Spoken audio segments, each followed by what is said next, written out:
तो बच्चों आज हम लोग सीखेंगे दशमलव संख्याओं को भिन्नों के रूप में कैसे बदला जाता है। तो आइए देखते हैं कि दशमलव संख्याओं को भिन्न के रूप में कैसे व्यक्त करते हैं। तो यहाँ पे हमने एक प्रश्न लिया हुआ है 0.8। तो सबसे पहले हम लोग इस प्रश्न को हल में लिख देंगे 0.8।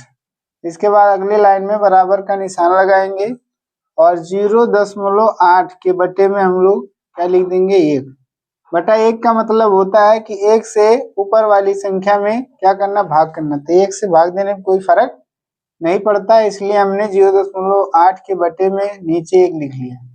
अगले लाइन में फिर से हम लोग बराबर बनाएंगे, बटा बनाएंगे 0.8 अपान अर्थात बटा 1 लिखेंगे और हम 1 को क्या लिख सकते हैं 1.0, क्योंकि 1.0 लिखने का मतलब 1 ही होता है। हर एक संख्या जैसे 1 है तो हम इसको 1.0 या हम इसी 1 को 1.00, जितनी जीरो चाहे दशमलव लगाने के बाद उतना जीरो लगा सकते हैं। तब भी इसको क्या पढ़ेंगे 1 पढ़ेंगे, यानी हर एक संख्या के बाद, जैसे मान लीजिए 2 है तो 2 के बाद भी दशमलव छिपा होता है और इस दशमलव के बाद बहुत सारे जीरो होते हैं। जितनी जीरो की हमें जरूरत होती है उतना जीरो हम लोग ले लेते हैं। तो यहाँ पे हमें पता कैसे चला कि 1 के बाद दशमलव लगा के कितना जीरो लेना है, ऊपर वाली संख्या को देखकर। ऊपर वाली संख्या में दशमलव के बाद यदि 1 अक्षर है तो नीचे वाली संख्या में भी दशमलव लगाकर 1 जीरो लेना है। और दशमलव के बाद ये 2 अक्षर रहता है, 2 अंक रहता है, तो दशमलव लगाने के बाद 2 अंक लेंगे। इसके बाद ऐसा करते क्यों है, दशमलव के बाद यदि अक्षरों की संख्या अंकों की संख्या बराबर हो जाएगी तो दशमलव से दशमलव क्या होगा, कट जाएगा। हमने दशमलव के बाद एक अक्षर इस ऊपर में भी है और नीचे में भी है, इसलिए दशमलव दशमलव कट गया तो ऊपर बचा 8। इस जीरो का आगे कोई मतलब है नहीं, तो 8/10। इसके बाद क्या कर देंगे, हम इसको सरलतम रूप में व्यक्त करेंगे। सरलतम रूप में ये व्यक्त कैसे होगी, 8/10 ये भिन्न है। ये जो अंश है, अंश का हम लोग क्या करेंगे अभाज्य गुणनखंड, और हर का भी क्या करेंगे, हर मिस किए 10, 10 का भी अभाज्य गुणनखंड करेंगे। तो 8 का अभाज्य गुणनखंड करेंगे तो सबसे छोटी अभाज्य संख्या 2 है, 2 से काटेंगे, 2 चौका 8, फिर 2 दूना 4, फिर 2 से 2 कटेगा, 2 का 2। इसके बाद 10 है, 10 जो है 2 से कटेगी, सबसे छोटी अभाज्य संख्या 2 के पाढ़म आती है, 2 पचे 10। फिर 2 के पाढ़म 5 नहीं आएगी तो 5 भी अभाज्य संख्या, कोई भी अभाज्य संख्या वो खुद से स्वयं से कटती है, तो 5 का 5। इसके बाद हम लोग ये बट्टा जो है यहाँ ठीक बराबर के बीचों बीच पे बना देंगे और 8 की जगह पे 8 का गुणनखंड 2 गुणे 2 गुणे 2 लिखेंगे, क्योंकि 2 दूना 4, 4 दूनी 8। तो हम यहाँ 2 गुणे 2 गुणे 2 गुणे 2 इस 8 की जगह पे, क्योंकि बटा के ऊपर 8 है तो 8 का स्थान है, तो 2 गुणे 2 गुणे 2 का मतलब 8 ही होगा, इसलिए 8 की जगह पे ये 8 लिखा गया। 8 ही है, 8 का दूसरा रूप है। 2 गुणे 2 गुणे 2, 2 दूने 4, 4 दूनी 8। इसके बाद 10 का गुणनखंड है 2 गुणे 5। 10 को हम गुणा के रूप में 2 गुणे क्या लिख सकते हैं 5। तो किसी भी संख्या को गुणा के रूप में हम लोग जिस तरह से लिख सकते हैं वही उसका गुणनखंड कहलाता है। तो हमने 8 का ऊपर वाली संख्या नीचे वाली संख्या गुणनखंड रूप लिख दिया। अब इसमें हम जो एक जैसे गुणनखंड रहेंगे, गुणनखंड में जो संख्या रहेगी अर्थात जैसे 2 2 है तो आपस में कट जाएगी और इसके बाद जो बचेगा उसका हम पुनः फिर से दोबारा गुणा करके लिख देंगे। 2 गुणे 2 बचा, 2 गुणे 2 में 4, और इसके बाद ये बट्टे में क्या बचा 5। ये 4/5 जो है यही हमारा आंसर है। तो उम्मीद करता हूँ यह सवाल आप लोग समझ में आया होगा। अब इसी तरह से मैं दूसरा सवाल लेता हूँ। दूसरे सवाल में हम लोग लेते हैं 0.75। तो यहाँ पे लिखेंगे हम लोग हल। इसके बाद हल में क्या करेंगे, जो संख्या दशमलव वाली 0.75, सबसे पहले हम इसे उतार देंगे। उतारने के बाद लिखने के बाद, उतारने का मतलब यही लिख देना हल के अंदर। तो यहाँ पे 10 बराबर लगाने के बाद हम क्या करेंगे 0.75 और इसके ठीक बीचों बीच पे बटा बनाएंगे। हर एक संख्या के नीचे क्या छिपी होती है, क्योंकि 1 से भाग देने में कोई फर्क नहीं पड़ता और किसी भी संख्या के बाद छिपा होता है दशमलव। तो ये जो नीचे 1 है, इस 1 के बाद हम दशमलव लगाएंगे। क्यों लगाएंगे, क्योंकि जो ऊपर संख्या है वो दशमलव में है, दशमलव को हमें काटना है, हटाना है। तो दशमलव हटेगा कैसे, जब दशमलव के बाद अंश और हर में ऊपर और नीचे संख्याएं अक्षर जो है संख्याओं के समान होंगे तभी दशमलव क्या होगा, कटेगा। तो 1 हम जीरो लिखेंगे। 1 जीरो लिखना सही नहीं होगा क्योंकि दशमलव के बाद ऊपर वाली संख्या में 2 अंक हैं, 2 अक्षर है, तो इसमें भी दशमलव के बाद 2 जीरो लेंगे। अब 1.00 का मतलब एक ही है, एक था तो एक ही है, कोई फर्क नहीं पड़ा। तो यहाँ से क्या होगा, दशमलव के बाद इसमें भी 2 अक्षर, नीचे भी 2 अक्षर, तो दशमलव से दशमलव क्या होगा, कट जाएगा। ऊपर बच गया 75 और नीचे बचा कितना, 100। अब हम लोग क्या करेंगे, अभाज्य गुणनखंड करेंगे। इसको सरलतम रूप में है करने के लिए 75/100 का 75 और इसके बाद 100, ये दोनों क्या कर देंगे, अभाज्य गुणनखंड। तो ये 75 2 से नहीं कटेगी, 2 के पारण में 75 नहीं आएगी, तो 2 के बाद अभाज्य संख्या जो होती है, अभाज्य संख्या में जो 2 गिनते हैं पारण में, 1 के और स्वयं के। तो सबसे छोटी अभाज्य संख्या 2 है, 1 नहीं है। अभाज्य संख्या क्यों नहीं है, क्योंकि वो सिर्फ 1 के पारण में आती है और 2 1 के और 2 के दोनों में आती है, 2 सबसे छोटी अभाज्य संख्या। इसी तरह से 2 के बाद अभाज्य संख्या जो है वो 3 है, 3 के पारण में आ जाएगी 75, 3 दूनी 6, 3 से कटेगी, एक बचा यहाँ 15 हो गया, 3 पचे 15। इसके बाद 3 के पारण में 25 नहीं आएगी, 3 के बाद जो अभाज्य संख्या आती है वो 5 है, 5 पचे 25, फिर 5 इक्यावन 5। इसके बाद 100 है, तो 100 जो है सबसे छोटी अभाज्य संख्या, 2 से कट जाएगा, 2 पचे 10 हो गया, 0 बचा, 2 0 0। फिर 2 से कटेगा, 2 दूनी 4, 1 बचा, 10 होगा, 2 पचे 10। इसके बाद 5 पचे 25 और 5 इक्यावन 5।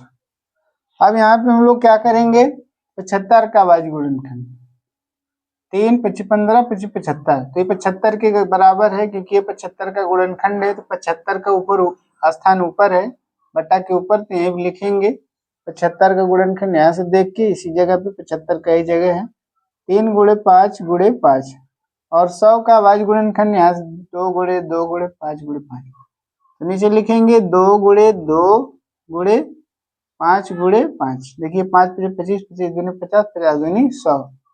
100 का जो हमने गुणनखंड लिखा ये सत्य है, सही है। तो यहाँ से क्या करेंगे, जो एक जैसे अभाज्य गुणनखंड है, अभाज्य संख्या है, कट जाएंगे, 5 से 5 कट गया, ये 5 से 5 कट गया, ऊपर बचा 3 और नीचे 2 दूनी 4 बचा, तो ये हो गया हमारा आंसर।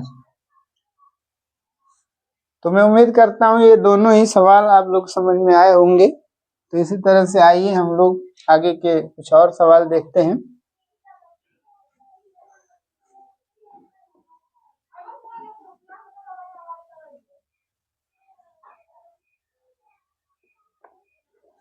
इसके बाद हम लोग तीसरे सवाल में दूसरी संख्या लेंगे, दशमलव संख्या, और उसको हम लोग दशमलव के रूप में बदलेंगे।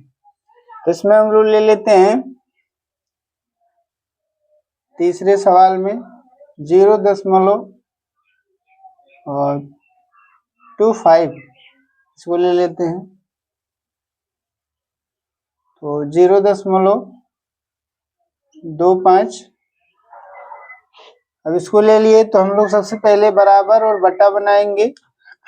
बटे के नीचे यहाँ पे बटा था नहीं, बटा हमने स्वयं से बनाया है। तो किसी भी संख्या के बटे में एक छिपी हुई होती है, तो हम लोग इस एक को यहाँ पे बटे के नीचे लिख देंगे। किसी भी संख्या के नीचे बटा बना के एक लिखने से कोई फर्क नहीं पड़ता, क्योंकि बटा एक का मतलब कि एक आदमी में हमें इसको क्या करना है, बांटना है। तो जो भी चीज एक आदमी में हम बांटेंगे वो पूरा पूरा पड़ जाएगा। तो हर एक संख्या के नीचे बटा एक रहता है, बटा और एक छिपा। अब हम क्या करेंगे, 0.25, इससे दशमलव हमें काटना है, तो हम एक को दशमलव रूप में 1.0 लिख सकते हैं। लेकिन 1 0 लिखने से हमारा काम नहीं चलने वाला, क्योंकि पहले भी हमने बताया है दशमलव के बाद जब अक्षर बराबर होंगे, अंक बराबर होंगे, तभी ये दशमलव कटेगा। तो एक अक्षर 1 0 हम यहाँ और बढ़ा ले तो कोई फर्क नहीं पड़ेगा, कि 1.00 का मतलब एक ही है। ये दशमलव से दशमलव अब कट जाएगा, क्योंकि दशमलव के बाद यहाँ पे 2 अक्षर, यहाँ भी 2 अक्षर, तो दशमलव कट गया। अब ऊपर बचा कितना, 25, और नीचे कितना बचा, 100 बचा। अगर हम यहाँ पे इस 0 को यहाँ लिख लें कोई फर्क नहीं पड़ेगा, यहाँ से केवल 25 बचा, नीचे 100 बचा। अब हम लोग क्या करेंगे, 25 का और 100 का प्राइम फैक्टर कर देंगे। अभाज्य गुणनखंड करके भी कर सकते हैं, या यहाँ से आप देख सकते हैं 25 के परिणाम कौन सी बड़ी से बड़ी ऐसी संख्या है जिसके परिणाम में ऊपर वाली भी संख्या है नीचे वाली भी है। तो ऐसी बड़ी से बड़ी संख्या जो है वो 25 है। तो 25 से हम दोनों को काट सकते हैं। काटने का मतलब भाग देना। 25 सेकंड 25 और 25 चौक का 100। तो हम इसको लिख सकते हैं सरलतम रूप में 25/100 को 1/4। ऐसे भी बच्चे करते हैं। इस तरह से भी हमने समझाया बताया आपको। अब आगे हम लोग दूसरा सवाल लेते हैं। इसमें हम लोग ले लेते हैं चौथे सवाल में 0.625। यहाँ पे हल लिखेंगे और हल में 0.625 इसको लिखेंगे, बराबर का निशान लगाएंगे और बट्टा बनाएंगे। तो 0.625 इसके बट्टे में हर एक संख्या के बट्टे में 1 छिपा होता है, तो बट्टा का निशान लगा के हमने 1 लिख लिया। अब ऊपर वाली जो संख्या है इसमें दशमलव के बाद कितने अक्षर हैं? 3 अक्षर हैं, 3 अंक हैं। तो ये जो 1 नीचे है, 1 लिखने के बाद हम लोग दशमलव लगा के कितने अंक लिखेंगे? 3 अंक लिखेंगे। अब दशमलव के बाद अक्षर बराबर हो गए, 3 अंक यहाँ भी हैं और 3 अंक नीचे भी हैं। तो ये दशमलव से दशमलव क्या होगा? कट जाएगा। तो ऊपर बचा 625 और नीचे बचा कितना? 1000। अब क्या करेंगे? बराबर और बट्टा बनाएंगे। इसके बाद 625 का अभाज्य गुणनखंड और 1000 का कर लेंगे, क्योंकि वो बड़ी से बड़ी संख्या बताई है जिसके परिणाम 625 भी आए 1000 भी आए। तो हो सकता हो कि आप और हम जान ना पाए, तो इसलिए हम लोग क्या करेंगे, यहाँ पे अभाज्य गुणनखंड ही कर लेते हैं, इससे आसानी होगी। और फिर 1000 का भी कर लेंगे। तो ये किससे कटेगी? अंतिम में 5 है तो 2 से कटेगी नहीं, 3 से भी नहीं कटेगी, 6 2 8 और 5 13। तो इन अक्षरों का जोड़ 3 के पढ़ने में नहीं आएगा, इसलिए 3 से नहीं कटेगी, 5 से काट। 5 के नंबर 5, अंतिम में 5, तो 5 से तो कटना ही। 5 के नंबर 5, 1 बचा 12 हो गया, 5 दूनी 10, 2 बचा 25 हो गया, 5 25। फिर 5 से 5 दूनी 10, 2 बचा 25 हो गया, 5 25 25। फिर 5 25 25, फिर 5 के नंबर 5। इस तरह से 625 का ये गुणनखंड हो गया। तो 625 के जगह पे ऊपर हम इसको लिख देंगे 5 गुणे 5 गुणे 5 गुणे 5। इसके बाद 1000 का करेंगे तो 2 25 10 और 2 0 0 2 0 0। फिर 2 दूने 4, यहाँ 1 बचा, 2 25 10 2 0 0। 2 एक 2, 2 दूनी 4, 1 बचा 10 हो गया, 2 25 10। इसके बाद 1 2 से नहीं कटेगी, सीधा 5 से कटेगी, 3 से भी नहीं कटेगी, 3 चौक 12, तो 5 फिर कटेगा नहीं 3 से। तो 5 दूना 10 और 5 25 25। फिर 5 25 25, 5 एक 5। इस तरह से हमें मिल गया 1000 का गुणनखंड 2 गुणे 2 गुणे 2 5 गुणे 5 गुणे 5। तो नीचे लिखेंगे 2 गुणे 2 गुणे 2 गुणे 2 कितनी बारी? 3 बार। और 5 गुणे 5 गुणे 5 कितनी बार? 3 बार। तो ऊपर से इस 5 से 5 कट गया, ये 5 से 5 कट गया, इस 5 से। तो ऊपर बचा कितना? 5। तो नीचे बचा 2 दूनी 4, 4 दूनी 8, नीचे 8 बचा। तो 5/8 ही हमारा हो जाएगा आंसर। तो मैं उम्मीद करता हूँ ये चारों ही सवाल आप लोग समझ में आए होंगे।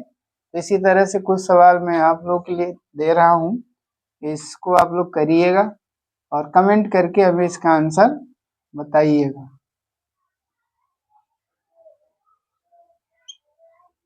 चलिए देखिए,